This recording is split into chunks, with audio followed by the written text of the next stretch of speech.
Now let's look at part D. So part D help us to use a t-test at 5% level significance and test to determine if the relationship between advertising cost and profits is statistically significant. Okay, so in order to solve for this question, let's review what we have learned in chapter 14 about how to do the test for significance.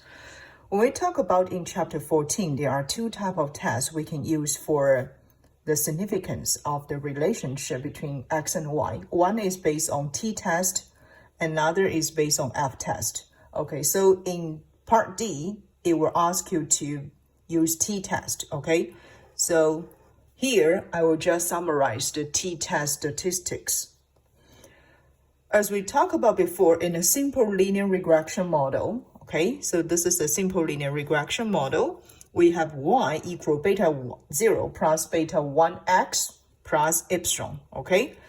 And we want to test for significant relationship between x and y.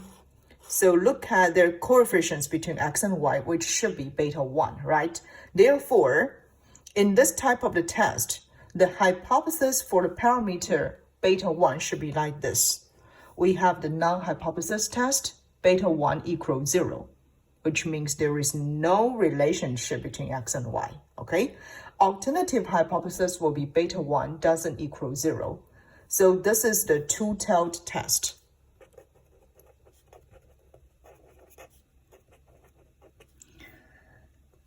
And based on the sample data, okay, now we move on to the sample data. This is just for the whole linear regression model, okay? However, most of the time we will just have the sample data as we show here in our practice question.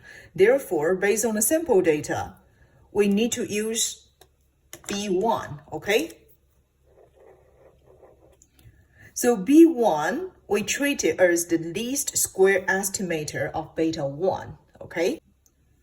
And B1 here can provide the basis for this hypothesis test, okay? So actually, we will use B1 to compute our test statistic. So based on this B1, we need to know some properties of this sample distribution of B1. So for example, we need to know the expected value of B1.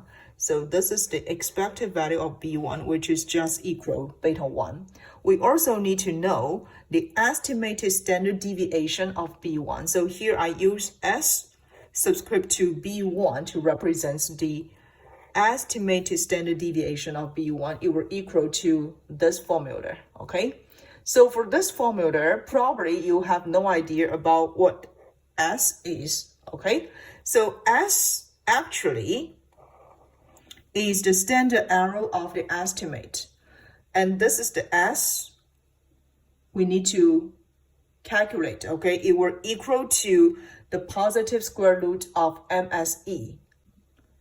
And MSE, which is the mean square error, and it will equal to SSE divide N minus 2, okay? So here, SSE will be the sum of the square error, okay? And this is the way for us to compute SSE, okay? We will use the summation of yi subtract yi hat square, okay? So this is the way that we can compute the sum square of the errors.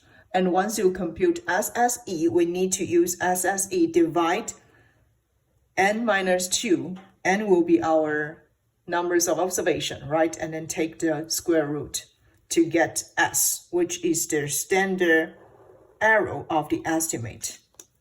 And once we have the S, we can just plug it into this formula, divide the square root of the summation of xi subtract x bar square, and then to get S subscript to B1, okay, which is the estimated standard deviation of B1. After we obtained B1 and S subscript to B1, then we can compute for our t-test statistic, okay? So this is the way that we can get our t-test statistic. Then finally, we can apply our rejection rule. You can either use p-value approach or critical value approach. So for p-value approach, we will reject the null hypothesis if p-value less than alpha, the level significance.